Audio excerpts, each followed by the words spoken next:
বাইরে অর্ধেক হাত তুললে মনে করি অর্ধেক বলা হয়, বাইরে আছে ভিতরে নাই, আদা আদি ভালোবাসা বলা নাই।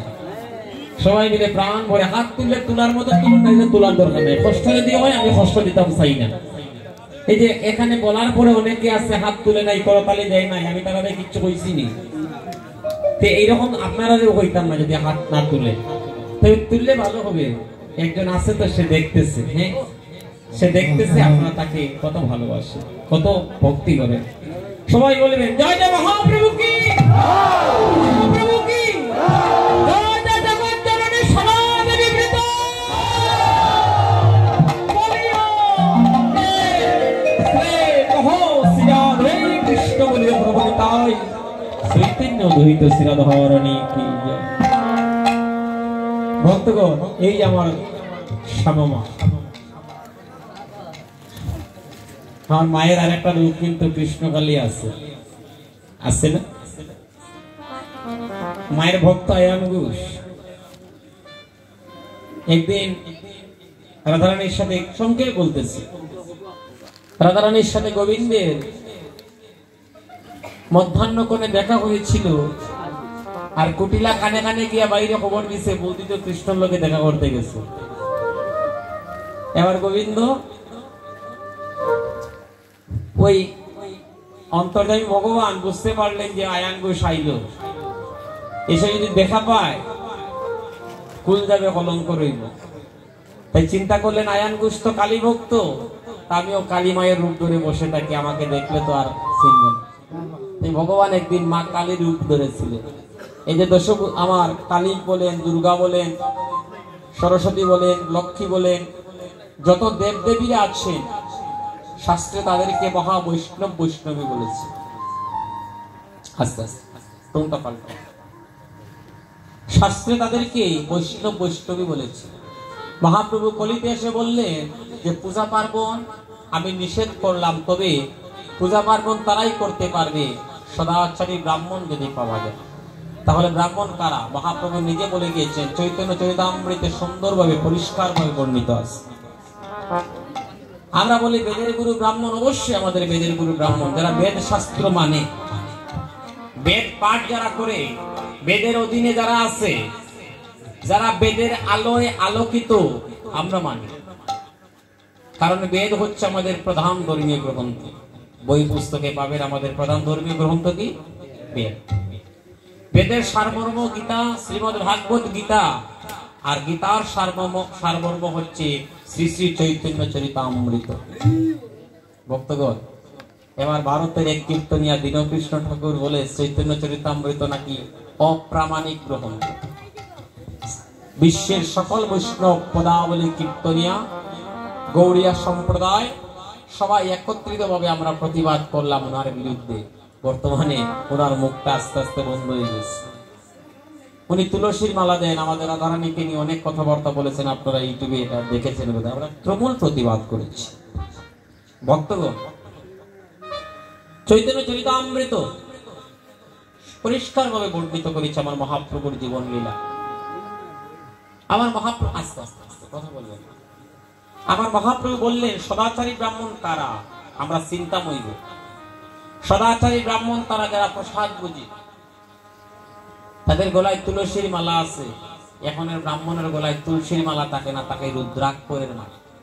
তাও পূজা করার সময় আইন করিয়া ভক্তগণ, কিন্তু মহাপ্রভু বলেন তুলসীর মালা থাকতে হবে, ললাটে চন্দন থাকতে হবে, প্রসাদ বুঝিয়ে হতে হবে ভক্তগণ।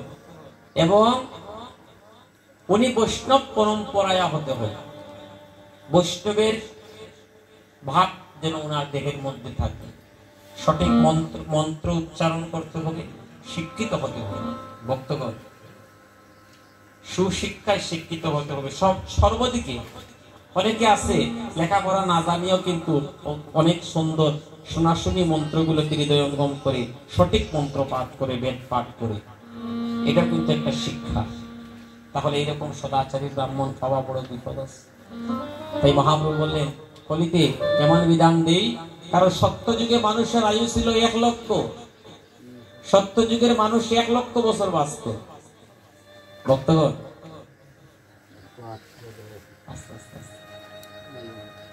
সত্য যুগের মানুষ লম্বাই ছিল 28 হাত, জার্জির হাতে 28 হাত লম্বা ছিল। ত্রেতা অর্ধেক কমে গেল।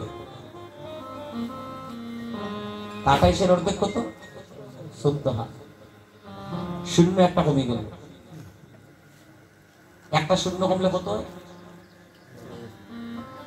10 হাজার। কেন কই দেয় না?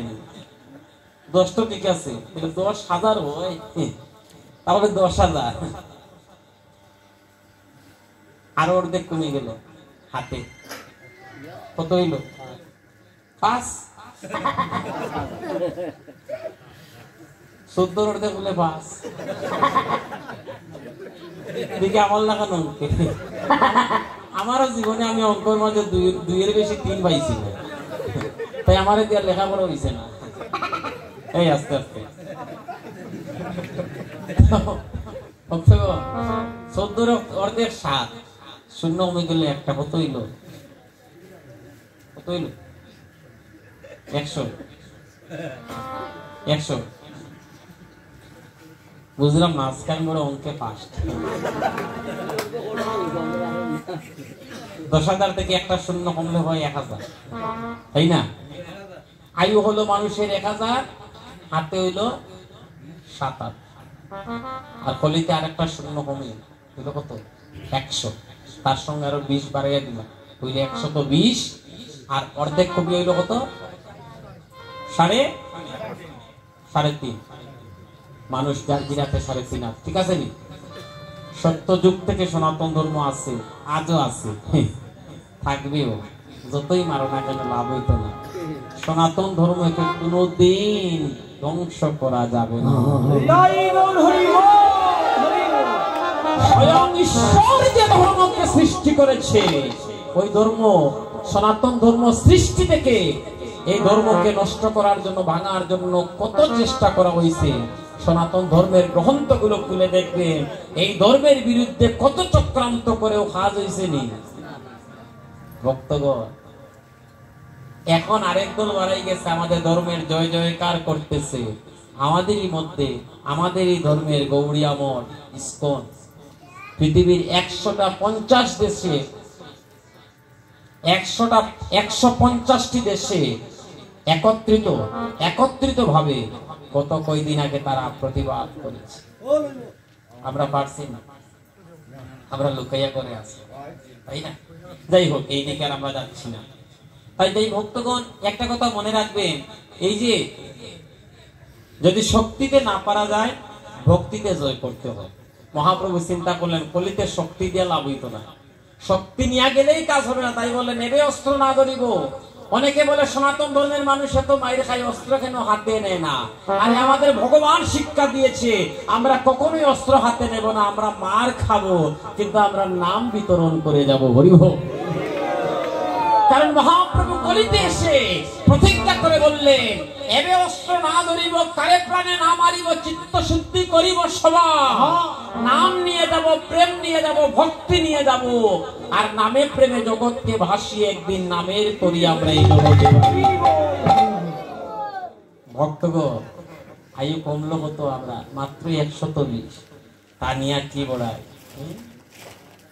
আমাদের কত বড়াই না? বর্তমানে মানুষের গড় আয়ু কত?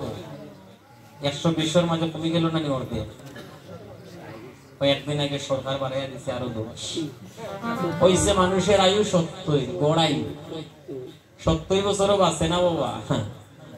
গর্ভের সন্তান মারা যায়, জন্মের পরে মারা যায়, প্রাপ্ত বয়স্ক ছেলে মারা যায়। আজকে আমি কীর্তন গাইলাম, কালকে সকালে আমার বাড়িতে কীর্তন পারবো, এই গ্যারান্টি আসেনি। এই আসরে অনেকে আছে, বাড়িতে যাইতে পারবা, এরকম গ্যারান্টি আসেনি।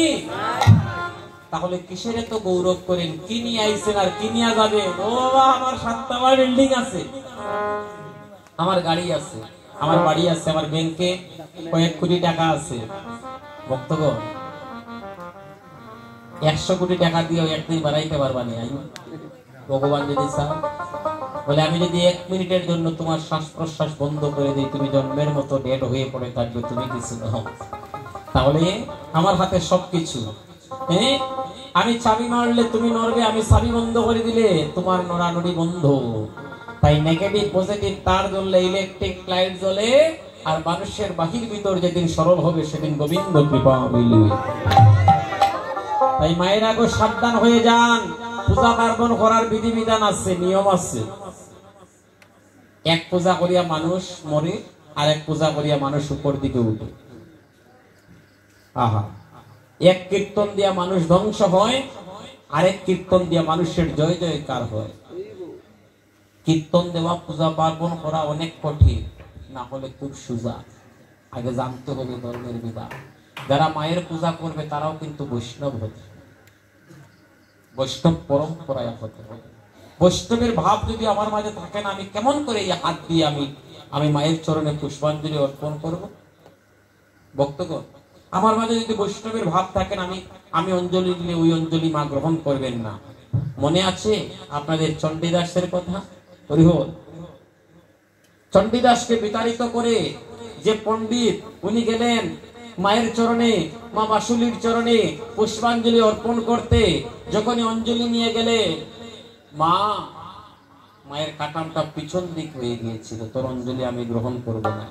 তাহলে এখন বর্তমান যুগে আমাদের সম্মুখে ভগবান তার লীলাটা প্রকাশ করায় না, তার ভগবত্ব প্রকাশ করায় না, কিভাবে করে? ধীরে ধীরে করে।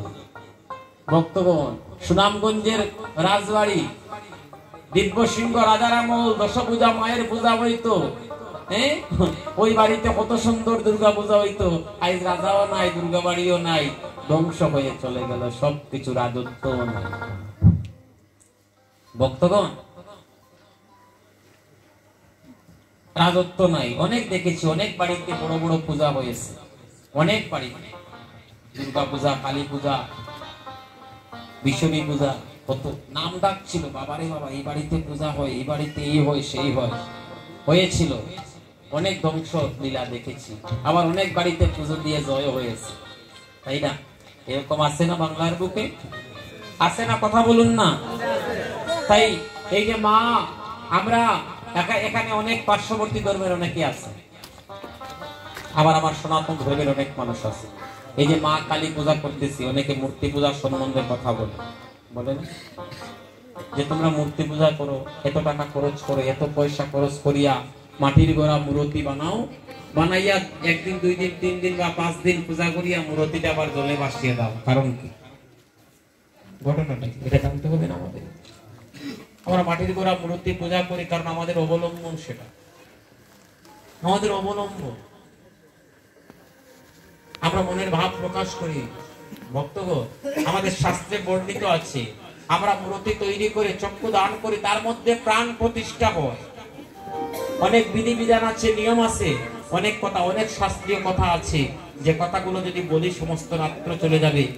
আস্তে আস্তে আস্তে আস্তে আপনারা আস্তে কথা বলেন। অভিসরার কীর্তন করা হবে না, আপনারা অভিসার শুনতে এসেছে। তবে আমার একটাই নিবেদন, যুব সমাজ যারা আছে, আমি বলতেছি না আপনারা মারামারি করে, আমি বলতেছি না আপনারা রাস্তায় নেমে যান, আমি বলতেছি আপনাদের কাছে একটাই নিবেদন, আপনারা সনাতনের জয় যদি করতে চান, ঘরে ঘরে আগে কৃষ্ণ নামের প্রচার শুরু করেন। ঘরে ঘরে কৃষ্ণ নামের বাতি জ্বালান, নিত্য গীতা পাঠ করুন, আগে নিজের ঘরটাকে মন্দির বানান। গীতা, ভাগবত, চৈতন্য চরিতামৃত, এই সমস্ত আলোচনা, এই সমস্ত পাঠ যেদিন থেকে শুরু হবে, সেদিন থেকে সনাতন ধর্মের জয় শুরু হয়ে যাবে। কারণ সেদিন থেকে সে জেনে যাবে, যেদিন মানুষ তার ধর্ম সম্বন্ধে জানতে পারবে ঠিক করে, সেদিন সে প্রশ্নগুলোর উত্তর দিতে পারবে। আর উত্তর যেদিন আপনারা সঠিক মতো দিতে পারবেন, সেদিন থেকে মনে করবেন সবকিছু আমাদের উপরে সমস্ত অত্যাচার সেই দিন থেকে বন্ধ হবে। আমরা উত্তর ঠিক মতো দিতে পারি না দেখে আমাদের এই পরিণতি। তাই আগে জানুন ধর্ম সম্বন্ধে, জানুন, বুঝুন, তারপরে পূজা পার্বণ কীর্তনাদি আমরা করি সবাই মিলে। ভক্তগণ, সবকিছু করার আগে মনটা যদি আমার সরলের দেশে না যায়, কীর্তন বলেন, পূজা পার্বণ বলেন, দিয়ে লাভ হবে না। আমার এই দাদার ভক্তি আছে, আমার দাদা যে পূজাটা দিচ্ছেন মায়ের চরণে, ফোন করলেন যে ভক্তি নিয়ে বিনয় ভাবে, আসার পরে দেখলাম ঘরের প্রত্যেকটা মানুষ যে বিনয় ভাব নিয়ে আমাদেরকে সেবা যত্ন করলেন। আমরা তাদের পরিবার বর্গের জন্য মায়ের চরণে নিবেদন করছি, মা হে মা রক্ষা করো, তুমি জগতের সবাইকে, শুধু তাদেরকে নয়, আজকে যারা শুভ রজনীতে আজকে তোমার সম্মুখে বসে হরিনাম সংকীর্তন শ্রবণ করছে, তুমি সবাইকে মা রক্ষা করো। ভক্তগণ মা রক্ষা করো। যদি আপনাদের বিশ্বাস থাকে, বিশ্বাসে মিলায় কৃষ্ণ তর্কে বহু। তাই ভক্তগণ, বৈষ্ণব মন্ডলীগণ, আজ আমরা সুন্দর একটা সংবাদ পেলাম, সুরধ্বনির তীরে আমার মহাপ্রভু নৃত্য করতেছে। শুধু কি মহাপ্রভুর নৃত্য দর্শন করে ৩৩ কোটি দেবগণ তারা বৈষ্ণবের রূপ ধারণ করলেন। বৈষ্ণবের রূপ ধারণ করে মহাপ্রভুকে মধ্যকানে রেখে চতুর্দিকে ঘিরে ঘিরে তারাও সবাই হরিবোল হরিবোল হরিবোল বলে। বর্তমান ত্রিলোকের মধ্যে আমার মহাদেবের উপরে কিন্তু মহাবৈষ্ণব আর কেউ নাই। বৈষ্ণবের শিরোমণি ছিলেন মহাদেব। ভক্তগণ, আমার মহাদেব নাচতেছে, অদ্বৈত নাচতেছে, গদাধর নাচতেছে, পঞ্চতত্ত্ব নাচতেছে, ৩৩ কোটি দেবগণ নাচতেছে। এই একটু আগে আমার ভক্তগণ নেচেছে আমার মহাপ্রভুর রূপ দর্শন। এখনো অদ্যাবধি নিত্য লীলা করে গৌররা করে গৌররা, কোন ভাগ্যবান ভক্ত সেই লীলা এখনো দেখিবারে দেখিবারে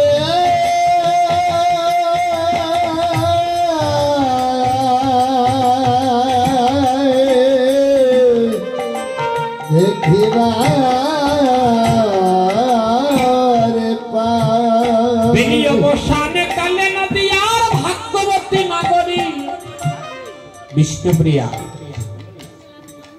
মাত্র শুরু করলাম আর একজন একজন করে উঠিয়া যাই গেলে, মাত্র তো শুরু করলাম। আইরা না যাইরা, আচ্ছা আচ্ছা, এই দেখুন জোড়াবদ্ধ দ্বীপ। একটু সময় বসার পরেই শরীরের মধ্যে অলসতা ভাব, ঘুম আসে, ঘুমাইব আইব আইব। জয় করা বড় কঠিন। অভিসার যে শুনতে এলে, অভিসার শব্দের অর্থ হলো নির্জনে গোবিন্দের সঙ্গে মিলন। এবার ভগবানের সাথে যে মিলন হবে, আমার ঘুমে তো ধরা দিল। সকালবেলা জিজ্ঞাসা করবো কীর্তনে কি কীর্তন গাইতে, বুঝতে কিচ্ছু বুঝছি না, গীতা গাইতে বুঝছি না, এখানে আর হয় না, আমি ঘুমাই গেছিলাম, কিচ্ছু বুঝছি না, কীর্তনী বালা না। হ্যাঁ, ভক্তগণ, আই যদি কেউ ঘুমায় আমি ঘুমাইতে ইচ্ছাম না। কেউ ঘুমাইলে আমি দেখাই দিব, খান্দার যাই না ঠেলায় ঘুমানো। ঠিক আছে, সবাই আজকে এক হয়ে গেলাম তো। ভাগ্যবান নাগরী বিষ্ণুপ্রিয়া শিরোধনীতে গিয়ে গোড়াগড়ি দিয়ে, দুলায় গোড়াগড়ি দিয়ে তার দেহটা নিষ্পাপ হয়ে গেল। সে মহাপ্রভু রূপ দর্শন করে কেঁদে কেঁদে গৃহে প্রত্যাবর্তন করছে। প্রতিমধ্যে দেখা হয়েছে আরেকজন নাগরী, তার নাম ছিল কাঞ্চনা। কাঞ্চনা বিষ্ণুপ্রিয়ার ক্রন্দন দেখে ডেকে ডেকে বলছে, প্রিয়া রে, অপ্রিয়া, দাঁড়া দাঁড়া, এই দাঁড়া, তুই কাঁদছিস কেন? আপনাদের বন্ধু যদি কাঁদে আপনারা জিজ্ঞাসা করবেন না? তাহলে সখী মানে বান্ধবী, তাই না? তো জিজ্ঞাসা করতেছে, এই প্রিয়া, তোকে কি কেউ মেরেছে রে? কে মেরেছে তার নামটা বল, এমন করে কাঁদছিস কেন? বিষ্ণুপ্রিয়া বলে, কাঞ্চনা রে, আরে ও কাঞ্চনা, আমি কেন গেলাম সুরতনির ঘাটে, কেন গেলাম সুরতনির ঘাটে, আমি কেন গেলাম সুরতনির ঘাটে আমি কেন গেলাম সুরতনির ঘাটে ওই আমি কেন গেলাম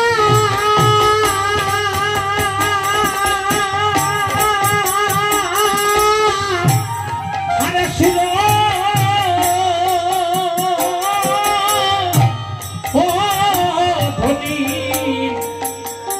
ঘাটে গো নাগরি আমি কেন গেলাম সুরতনির ঘাটে আমি কেন গেলাম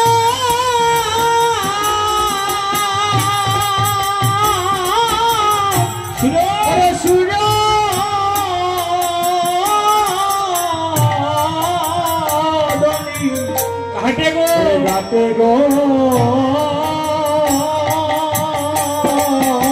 নাগরি আমি কেন গেলাম সুরতনির ঘাটে আমি জানলে চলে যাইতাম না গো আমি জানলে জলে যাইতাম না গো আমি জানলে জলে যাইতাম না গো আমি জানলে জলে ওই আমি না জেনে চলে গিয়েছিলাম গো জানলে চলে আমি যাইতাম না গো ওই আমি না জানে জলে গিয়েছিলাম গো জানলে জলে ওরে যাইতাম না আমি গো জানলে জলে যাইতাম ওই আমি জানলে জলে যাইতাম না গো আমি জানলে জলে যাইতাম না গো জানলে জলে যাইতাম না গো ওরে না জেনে জলে গিয়েছিলাম জলে যাইতাম না গো আমি বলে দিয়েছিলাম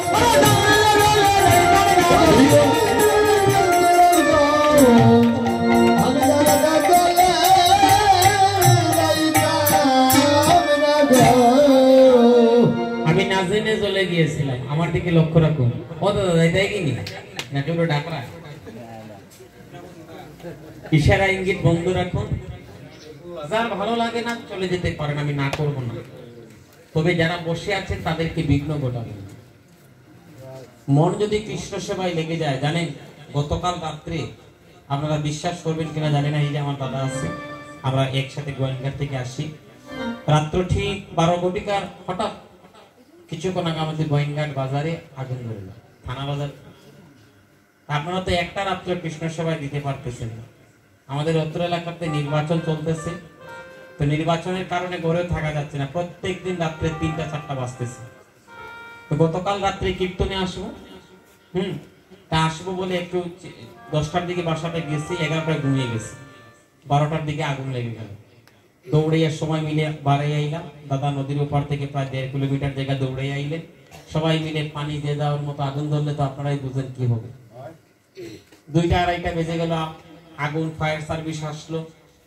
3টার দিকে আবার ঘরে গেলাম ঠাকুর কৃপায় নিভে গেল 3টার দোকান পুড়ে গেল আগুন নিবার পরে ঘরে গেলাম 5টা বেজে গিয়েছে এবার 6টার দিকে আবার ঘুম থেকে উঠিয়ে এখানে কীর্তন অঙ্গনে আসতে হলো তো মনের ভিতরে এই একটা ভাব থাকলে কি আর ঘুম আসে 6টায় ঘুম থেকে উঠলাম স্নান করলাম সবাইকে ডাকলাম আপনাদের অঙ্গনে আসলাম ঘুম নাই আমার দেখলে মনে হয় না আমি ঘুমা আমার ঘুম হয়েছে না তাহলে আপনারা একটা রাত্রে কৃষ্ণ সেবায় দিতে পারতেছেন না ঘুমে এতই কি আপনাদেরকে ঘুমে যে জয় করলো দেহটা কি এইরকমই করলেন আপনারা যে একটা রাত্র কয়েকটা ঘন্টা গোবিন্দের চরণে নিবেদন করতে পারবেন না কারা কারা পারবেন গোবিন্দের চরণে বেশি নাই মাত্র 2 ঘন্টা আমি দেখতে চাই আরো মাত্র 2 ঘন্টা কারা কারা পারবেন আমার এই যে আমার প্রাণপ্রিয় আমার তালতো ভাই আমার ছোট বোনের ভাসুর আমার তালতো ভাই কিন্তু কীর্তনে বসেন না কিন্তু আজকে হাত তুলিয়া কইরা তাই থাকবা হরি বল হরি বল আমার একটা মনের ভিতরে একটা বল পাইছি না এটা একটা শক্তি আছে হরি বল তো কারা কারা দেখি আছেন আমার শেষ অবধি পর্যন্ত অভিষেকে কারা কারা বসবে আমার দাদা যাই জানেনি না আসো আমি যাইতেই তার নাই কিন্তু নিতাই গৌর হরি বল। এইবার জমছে নেক্সনিমা কথা দিছে তুমি দেখে রাখো আমরা ফওয়াদ বড় পটু আমি আসি হ্যাঁ কীর্তনের চাঁদা পড়লে আমি 5000 দিব আর দেওয়ার বলে 1000 হ্যাঁ দুর্গা পূজাতে লাগাও এটা দিয়া দিব আর পরে হয় নাই দেবা নাকি 500 তাহলে এরকম বাট আজকে আমার না হয় যে কইছি আসি আর বাদে আইরাম বাসা নেই আইরাম এই দশা যেন না হয়। তো ভক্তগণ বৈষ্ণব মণ্ডলীগণ সবাই মিলে আজকে আমরা সুরধ্বনিতে আমরা প্রেমানন্দে আসব। কাঞ্চনা বলছে এই তুই কাচ্ছিস কেন তোর কি হয়েছে কি দশা হয়েছে তুই আমার কাছে খুলে বল। বলে নাগরি রে ও কাঞ্চনা সুরধ্বনির ঘাটে দেখিলাম আইরে সুরদানির কাছে দেখিলাম আমি সুরধ্বনির ঘাটে দেখিলাম সুরধনির ঘাটে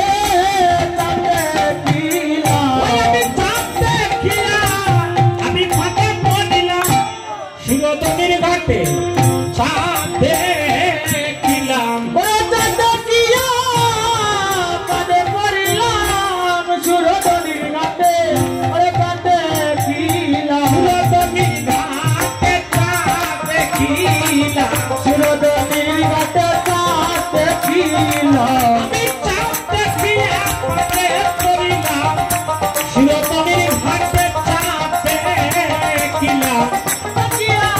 ফাঁকে পড়িলাম সুরধ্বনির ঘাটে ছাদ দেখিলাম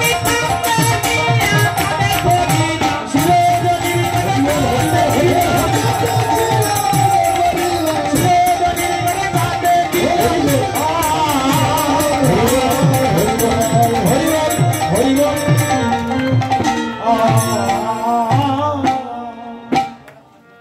একদল গেল নকুল কুমার বিশ্বাস এই যে আছে না গান গায় না নকুল কুমার বিশ্বাস তাই না এই যে ইত্যাদির গান গায় না তার গ্রামের লোকজন গেল তার বাড়িতে গিয়ে বলে যে দাদা আমরা তো মা দুর্গা পূজা করবো আমাদের যদি একটু চাঁদা দিতে।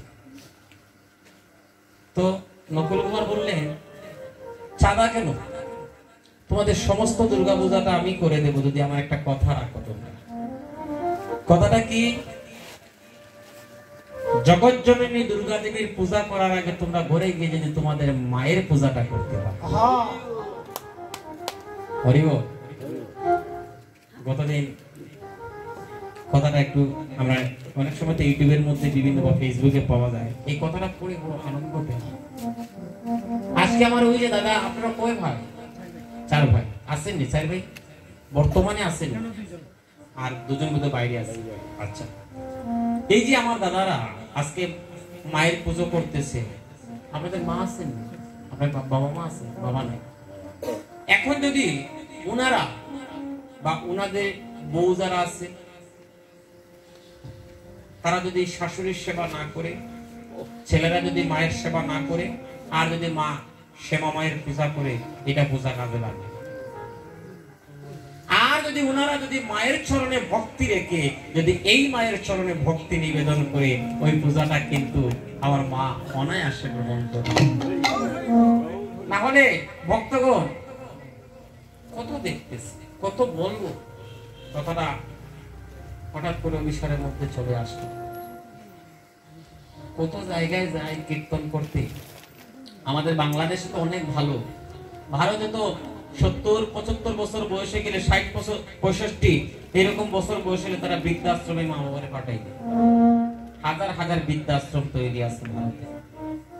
বিশ্বাস করবেন কিনা মানে ভক্তগণ।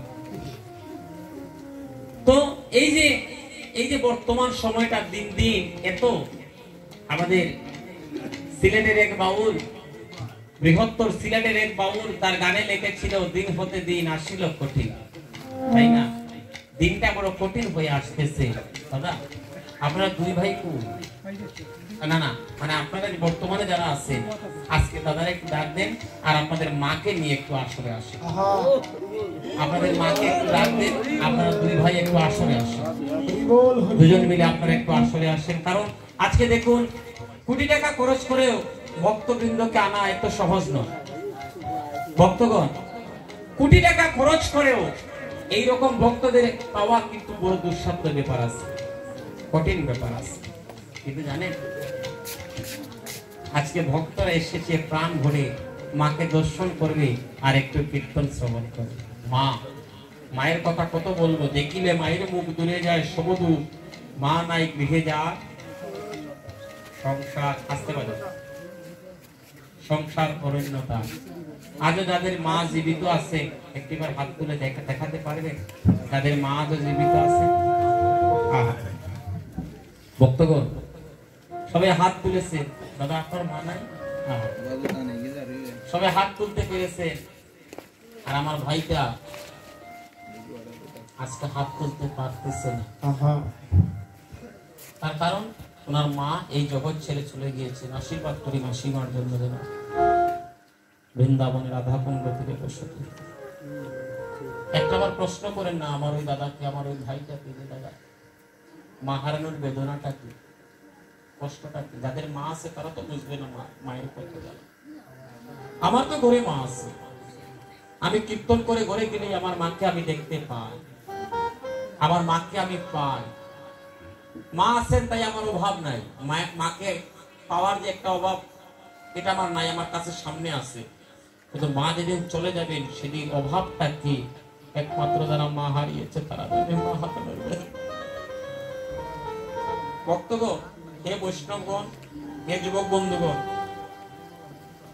লাগবে না দুর্গা পূজা করতে, লাগবে না সরস্বতী পূজা, কালী পূজা, লক্ষ্মী পূজা করার কোনো প্রয়োজন নাই। যদি তার সন্তানেরা তার নিজের মায়ের চরণ পূজা করতে পারে জগতের সব পূজা হয়ে যায়। যদি মা বাবার চরণ পূজা করতে পারে, সেবা করতে পারে, তাদের আর কোনো পূজা পার্বণ করার প্রয়োজন হয় না।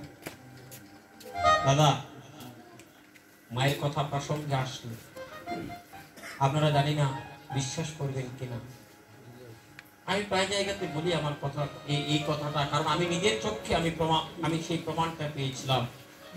আমার সাথে একটা ভাই ছিল যে আমার বন্ধু, যে আমার সাথে করতাল বাজাতো কীর্তনে। ভক্তগণ, আমরা কীর্তন করতে যেতাম একসাথে, 7 বছর বয়সে সে তার মাকে হারিয়েছে। আমার এই দাদা প্রথম হারমোনিয়াম মাস্টার আমার কীর্তন জগতে, আমার এই ভাই। তো কীর্তন করে আইসেন, আপনারা আসেন, একটু আসলে একটু প্রণাম করেন, ভক্তদের একটু চরণধুলি নেন। এমন দিন নাও তো হতে পারে। ভক্তগণ, আমরা মায়ের চরণে প্রণাম করি, ওখানে ঠাকুর করে প্রণাম করে, আপনারা আসলে এসে ভক্তদের চরণে প্রণাম করেন।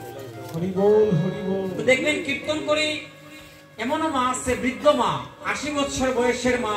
এই যে এখানে মায়েরা আছেন, ও মা, আপনাদের সন্তান যদি ঘরের বাইরে যায় আর যদি রাত্রিবেলা ফিরার কথা হয়, যতক্ষণ পর্যন্ত ঘরে আসতেছেন আপনাদের নয়নে ঘুমাইবে। এই জগতে কোনো মায়ের ঘুম আসে না সন্তান যতক্ষণ পর্যন্ত ঘরে আসছে না। আসুন মাসিমাকে প্রণাম, আসলে আপনারা আসেন, দাদা আসেন। আপনাদের আমার এই দাদাদেরকে ডাকার একটা কারণ আছে। কারণ দেখুন দাদা, আপনাদের বাড়িতে এসে যে ভালোবাসা পেলাম, আপনারা যে মায়ের চরণে প্রণাম পুজো পার্বণ করতেছে, আমরা চাই এই মায়ের সম্মুখে আপনাদের গর্ভধারিণী মায়ের চরণটা আপনারা একবার পূজা করেন। আপনারা দুজন মিলে আপনাদের মায়ের চরণে প্রণাম নিবেদন করুন। মায়ের চরণ ধরে আপনারা প্রণাম করুন। দাদা মায়ের চরণে প্রণাম করুন, আর আপনিও আশীর্বাদ করুন, আপনার ওই 2 ছেলেকেও আশীর্বাদ করুন। তারা যেন আজকে যেন এই যে ভাই ভাই যে একটা ভ্রাতৃত্ব বন্ধন, এই যে একটা ভালোবাসা, আপনাদের সন্তানেরা যেন আপনার শেষ দিন অবধি পর্যন্ত, যেন আপনাদের শেষের দিনে যেন তারা কৃষ্ণ নাম শুনিয়ে যেন তাদের মাকে জন্মের মতো বিদায় দিতে পারে, এবং তাদের ভাইয়ে ভাইয়ে ভালোবাসাটা যেন অটুট থাকে, যেন মায়ের আশীর্বাদ নিয়ে তারা জয় জয়কার করতে পারে, এবং প্রত্যেক বৎসর যেন মায়ের চরণে একটু পুষ্পাঞ্জলি অর্পণ করতে পারে। এই আশীর্বাদটুকু আপনারা করুন। তাই ভক্তগণ, সাধুগুরু বৈষ্ণব মন্ডলীগণ, যে কথাই ছিলাম, আমার সেই বন্ধুটা আমার মা বারিন্দায় বসে আছে, রাত্র 2:30 ঘটিকার সময় ঘরে গেলাম। ঘরে গিয়ে আমার মাকে দেখে তার অন্তরের ভিতরে তার মায়ের কথা জেগে গিয়েছে। অনেক ছোট, 7 বছর বয়স, কতটুকু আপনারা তো বুঝতেছেন। মাকে দেখে তার প্রাণের ভিতরে আঘাত লাগে। ওই সময় থেকে তার নয়নে জল। ঘরে গিয়ে মা কত সুন্দর করে খাবার জন্য সেবার তালা সাজিয়ে রেখেছে। আর পারলো না সে, নয়নের জল ছেড়ে হাউ মাউ করে কাঁদতেছে। আহা, প্রাণ ভরে কাঁদতেছে। আমাকে জড়িয়ে ধরলো। সে বলল, ভাই রে, তুই বড় ভাগ্যবান, তুই ঘরে গিয়ে মা বলে ডাকতে পারিস, তোর জন্য একজন বসে থাকে। আমি যখন ঘরে যাই শূন্য ঘর দেখতে পাই। ঘরের বাইরে গিয়ে দাঁড়িয়ে যে আমি যে মা বলে ডাকবো, ঘরে গিয়ে যে আমি মা বলে ডাকবো, এই ভাগ্যটা ভগবান আমার অনেক দিন আগেই আমার কাছ থেকে কেড়ে নিয়েছে, আমার মা বলে ডাকার। তাই সারা জীবন যদি মাকে মাথায় নিয়ে ঘুরি, সারা জনম যদি আমার মাকে মাথায় নিয়ে ঘুরি, মায়ের এক বিন্দু দুধের ঋণ আমি শুধিতে না পারি। মায়ের ঋণ কোনোদিন শোধ করার নয়। এই বৈষ্ণব মন্ডলে আমার দাদারা, আমার একটাই নিবেদন, আপনারা কোনোদিন আপনাদের মা বাবাকে কখনো কষ্ট নেবেন না। ওই জায়গাতে যাদের ভুল থাকে, ওই জায়গাতে যারা ভুল করে জীবনে, তাদের এমন একটা জায়গায় গিয়ে দাঁড়াতে হয় একদিন। ভগবান বললেন, যারা মা বাবাকে কষ্ট দেয় তারা ছত্রছাড়া পথিকের মতো রাস্তায় রাস্তায় ঘুরে বেড়ায়, তাদের কখনোই মুক্তি হয় না। আমার মায়ের মতো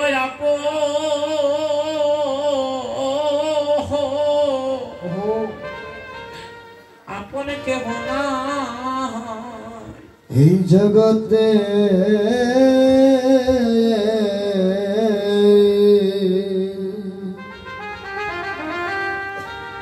আমার মায়ের মতো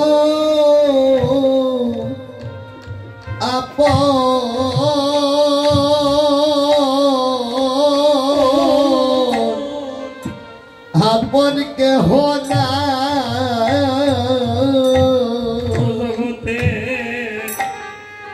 জগতে মায়ের মতো আপন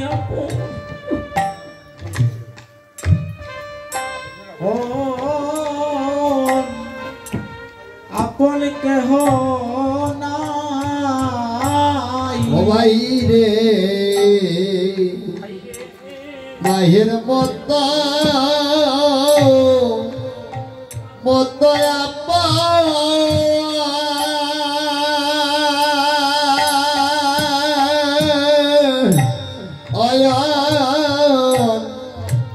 আপন কেহ না। ওই আমার মায়ের মতো আপন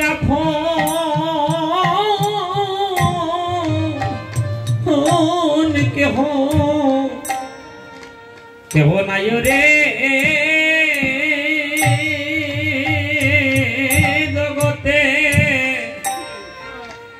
জগতে মায়ের মতো আপনে কেহ না। ওরে আমার মায়ের মতো আপনে হরি বল হরি বল হরি বল হরি বল। আপনে কেহ নাই রে এই জগতে। মায়ের মতো আমার মায়ের মতো আপন কেহ নাই। ভক্তগণ, মায়ের কথা বলেও শেষ করার মতো নেই। আজ থেকে ঘরে গিয়ে মাকে একটু সেবা রাখবেন, এই কৃপাটুকু রাখছে।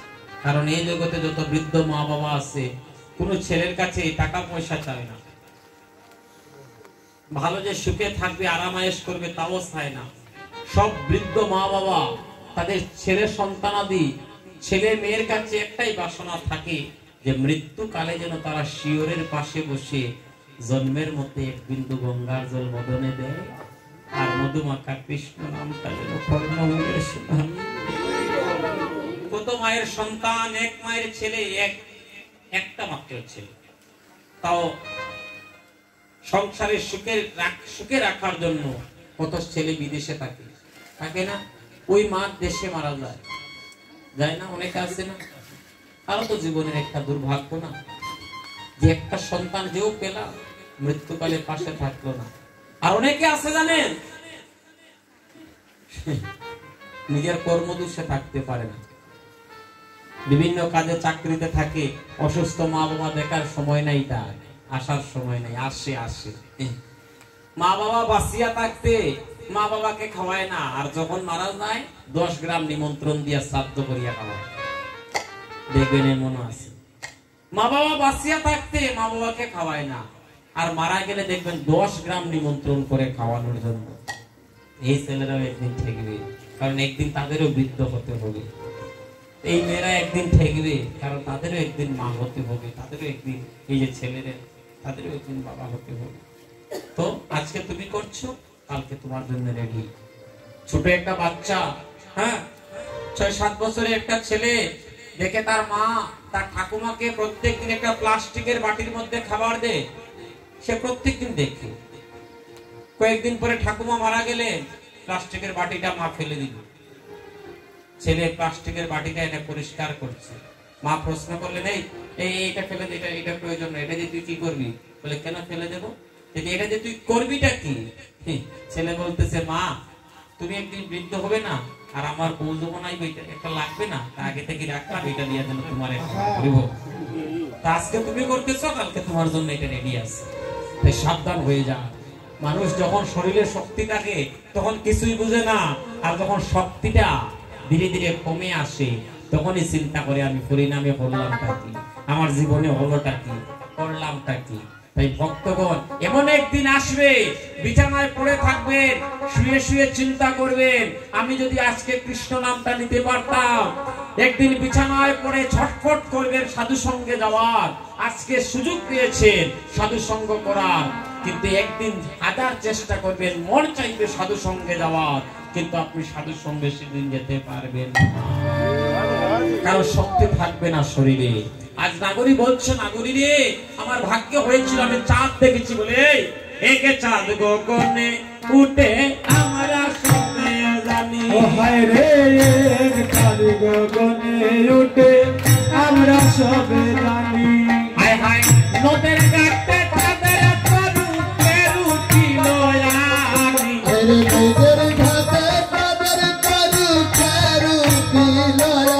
হায় হায় নদের কাটে চাঁদের তরুকে রুটিল আমি।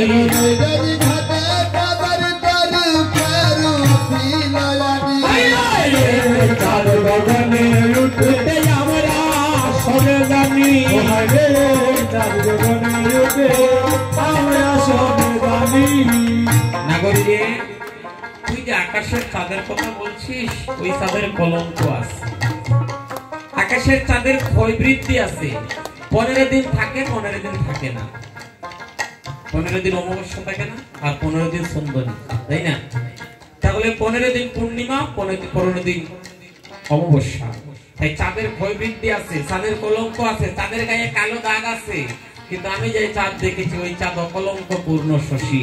যদি কোনো ভাগ্যবান ভক্তের হৃদয়ে একবার উদয় হয়ে যায়, জন্মের মতো তার হৃদয়টাকে আলোয় আলোয় পরিপূর্ণ করে দেয়, আর কখনো অন্ধকার থাকে না। নাগরিক কথা শুনে রাগ দিচ্ছে, আহা মাটিতে তাদের উদয় দেখবি যদি আর, এমন চাঁদি কেউ দেখছে না, দেখছে নদিয়া। মাটিতে চাঁদের উদয় দেখবে যদি আয়, এমন চাঁদি কেউ দেখছে না, দেখছে নদিয়ায়। মাটিতে চাঁদের উদয় দেখবি যদি আয়, সোনা চাঁদি কেউ দেখছে না, দেখছে নদিয়া। মাটিতে চাঁদের উদয় দেখবে যদি আয়, সোনা চাঁদি কেউ দেখছে না, দেখছে নদিয়ায়। দেখছে নদিয়ায় গো ধনী, দেখছে নদিয়ায়, দেখছে নদিয়ায় গো ধনী, দেখছে নদিয়ায়।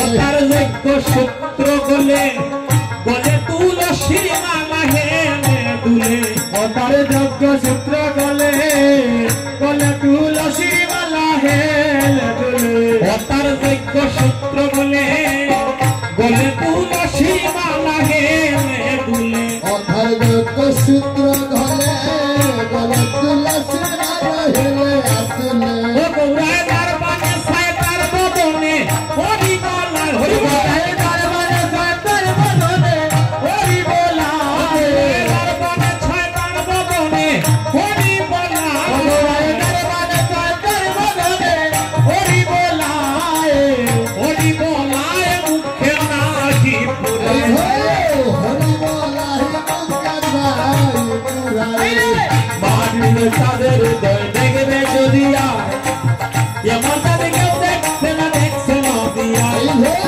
বাড়িতে সাথে হৃদয় দেখতে দিয়া সনাতন কেউ দেখতে না দিয়া ওরে দেখছে নদী একা নদী দেখছে নদিয়া আইরে দেখছে নদী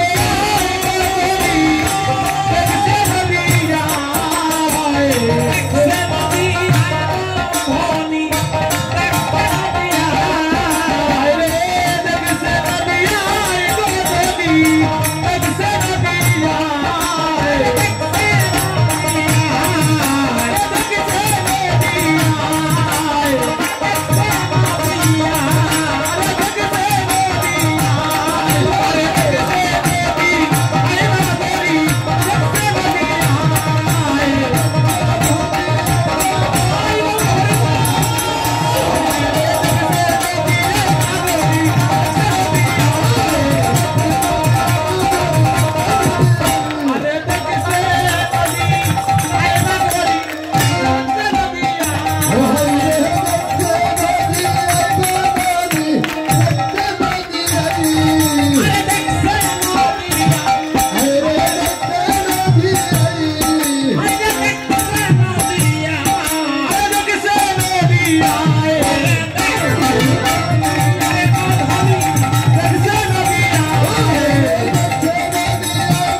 উলুরধ্বনি দিলা এগুলো কত মধুর লাগছে না, মিঠা লাগছে না, কত সুন্দর লাগছে।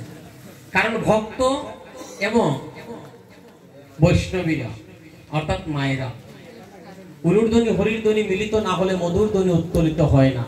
হরি বল, কষ্ট নিবা, কষ্ট নি নড়াচড়ায় বুঝলাম একটু কষ্ট, আর কিলা নাচিয়া গাইতাম রে বাবা, হরি বল হরি বল। যাই হোক, একটু সামনে আসো দাদারা, একটু সামনে আসো, সামনে আসলে গ্যাপ ধরতে দিও না।